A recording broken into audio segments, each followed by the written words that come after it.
नमस्कार, निशानेबाज में आपका स्वागत है। मैं हूं आपके साथ सिमरन मिश्रा। आज हम आपको एक ऐसी घटना के बारे में बताने जा रहे हैं जिसने इंसानियत को शर्मसार कर दिया है। जहां एक तरफ पूरा देश मानसून की बारिश का लुत्फ ले रहा है, तो वहीं दूसरी तरफ कुछ लोग इस बारिश को अपने स्वार्थ के लिए इस्तेमाल कर रहे हैं। हम बात कर रहे हैं ऐसी घटना की जहां दबंगों ने बारिश के मौसम में वनवासी परिवारों के घरों को बेदर्दी से ढहा दिया और अब दर्जनों परिवार बेघर होकर न्याय की गुहार लगा रहे हैं। ये घटना जिला मुख्यालय से महज 35 किलोमीटर दूर सेमरिया थाना क्षेत्र के भमरा गांव की है, जहां हथियारों से लैस दबंगों ने शासकीय जमीन पर बसे दर्जनों वनवासी परिवारों के आशियाने को बुलडोजर लगाकर मलबे में बदल दिया। बताया जा रहा है कि जिस वक्त ये विभत्स वारदात को अंजाम दिया गया, उस वक्त ये वनवासी परिवार काम धंधे की तलाश में शहर में गए हुए थे। सोचिए, जब ये परिवार देर शाम अपने आशियानों में लौटे होंगे तो उनके दिल पर क्या गुजरी होगी। अब जब उन्होंने देखा कि उनका घर, उनकी पूरी गृहस्थी सब मिट्टी में दफन हो चुकी है। जिन हाथों से कभी इन्होंने अपने मिट्टी के घरों को संवारा था, आज उन्हीं आंखों से ये अपने आशियाने को मिट्टी में ढेर में तब्दील होते देख रहे हैं। अपने इस दर्दनाक अनुभव के बाद ये दर्जनों परिवार सेमरिया थाने पहुंचे, जहां उन्होंने उन प्रत्यक्षदर्शियों द्वारा बताई गई जानकारी के आधार पर शिकायत दर्ज कराई है, जिन्होंने दबंगों को इस घिनौनी वारदात को अंजाम करते देखा था। शिकायत के मुताबिक घर ढहाने वाले दबंगों में संगम लाल मिश्रा और उनके बेटे का नाम सामने आया। ये वही लोग हैं जिन्होंने इन गरीब और बेसहारा वनवासियों के सिर से छत छीन ली। इन बेघर हुए परिवारों ने पुलिस से न्याय की गुहार लगाई है। अब देखना होगा कि पुलिस इस मामले में क्या कार्रवाई करती है और इन पीड़ित परिवारों को कब तक न्याय मिल पाता है। इस घटना ने न सिर्फ इन वनवासी परिवारों को बेघर किया, बल्कि इसने समाज के उन ठेकेदारों की भी पोल खोल दी है जो आज भी अपनी जमींदारी और दबंगई दिखाते फिरते हैं। ये घटना अब राजनीतिक गलियारों में भी हलचल पैदा कर रही है। वनवासियों के दर्जनों घर ढहाए जाने की इस गंभीर घटना को लेकर अब राजनीति भी गर्मा गई है। इस पूरे मामले को लेकर अपने संगठन सहित पीड़ित वनवासी परिवार के साथ पूर्व विधानसभा प्रत्याशी सरोज कोल कलेक्टर कार्यालय पहुंची। उन्होंने न केवल आरोपियों के विरुद्ध तत्काल एफआईआर दर्ज कराने की मांग की, बल्कि इस बारिश के मौसम में बेघर हुए वनवासियों को तुरंत आवास उपलब्ध कराने की भी कलेक्टर से गुहार लगाई है।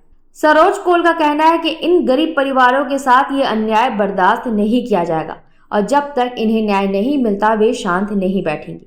उन्होंने प्रशासन से यह भी सुनिश्चित करने को कहा है कि भविष्य में ऐसी घटनाएं दोबारा न हो। अब सबकी निगाहें प्रशासन पर टिकी है कि इस मामले में क्या कार्रवाई होती है और क्या इन बेघर हुए परिवारों को उनका हक मिल पाता है। ये घटना हमें सोचने पर मजबूर करती है कि आखिर कब तक हमारे समाज में कमजोर और वंचित लोगों को इस तरह से सताया जाएगा। कब तक दबंग अपनी मनमानी करते रहेंगे और कानून व्यवस्था उन्हें रोकने में नाकाम रहेगी।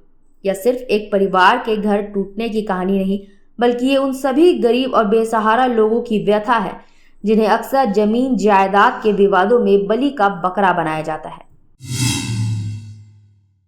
ये घटनाक्रम है तहसील सिमरिया अंतर्गत ग्राम भमरा की। 3 तारीख के दिन ये लोग बेचारे लोग अपने गृह गांव से कहीं काम धाम करने चले गए थे। तभी जो घर में महिलाएं रहती हैं अपने अपने घर में काम कर रही थीं। तभी गांव के ही संगम लाल मिश्रा जी या मुन्नू लाल पांडे जी हाथ में तलवार लेकर के और कट्टा लेकर के खोस करके आए और बोलते हैं अपना अपना घर खाली कर दो, यहाँ से तुम लोग भाग जाओ, हम लोग नहीं तो जेसीबी से तुम्हारा मकान तोड़ देंगे और ट्रैक्टर लेकर के हम लोग जुताई बुआई कर लेंगे। तो इन लोगों ने कहा कि ये ज़मीन सरकारी, हम लोग बहुत सालों से घर बना के बसे हुए हैं, हम लोग इस भारी बरसात में कहाँ जाएंगे। उनने एक न सुनी और जेसीबी वालों को बोले कि इनका घर गिराओ। तो राजेश कोल यहाँ पे मौजूद हैं। इनका मकान इनके सामने, इनकी पत्नी घर में काम कर रही थी, तो इनके घर को उन्हें जेसीबी से तोड़ दिया गया और ट्रैक्टर चला के, जो कि इन लोगों की ज़मीन भी उस ज़मीन सरकारी ज़मीन से लगी हुई है, तो जबकि ये लोग घर उसमें बनाए हुए थे और बीच में रोड निकली हुई है, अगल बगल इनके घर बने हुए हैं। तो इन लोगों के 5-6 लोगों को घर गिरा करके और उसमें ट्रैक्टर से चला दिया गया और घर को जेसीबी से तोड़ दिया गया। अब बताइए, भरी बरसात में बेचारे आदिवासी, इन लोगों के पास कोई ज़मीन तो है नहीं, पुश्तैनी कोई ज़मीन हो, इसलिए बेचारे लोग अभी भारी बरसात में कहाँ जाएंगे लड़के बच्चे लेकर के। तो आज माननीय कलेक्टर मैडम के पास शिकायत करने आए हैं, अपनी व्यथा सुनाने के लिए आए हैं। ये 3 तारीख को घटना है ग्राम भमरा की। इन्होंने मुझे, इनसे मुलाकात हुई और मैं अपने जहाँ घटना हुई है इसके बारे में बताएं कि हमारे यहाँ सामंतवादियों ने हमारा मकान गिरा दिए हैं और इस तरह के भरी बरसात में इनको ना एक बार नहीं 2-3 बार इन लोग ज्ञापन दे चुके हैं। ना तो इनका तहसील में सुनवाई हो रही है, ना थाना में सुनवाई हो रही है। आज हम सभी आदिवासी भाई बहन मिलकर कलेक्टर मैडम से मिलने आए हैं और सब लोग मुलाकात करेंगे। इन्होंने जो भी अधिकार होगा इनके लिए हम लड़ेंगे, सभी बहनों के लिए और न्याय के लिए। हम चाहते हैं कि इस तरह के भारी बरसात में जो आदिवासियों के साथ अन्याय अत्याचार किया जा रहा है तो इनको पूर्ण रूप से अधिकार मिले। इस तरह के भारी बरसात में छोटे छोटे बच्चे कहाँ जाएंगे? इनका मकान गिरा दिया गया है, झोपड़ी में रह रहे हैं। इसलिए मैं शासन प्रशासन से मांग करती हूँ कि आदिवासियों के जो हक अधिकार इनको मिले, यही मैं कहना चाहती हूँ।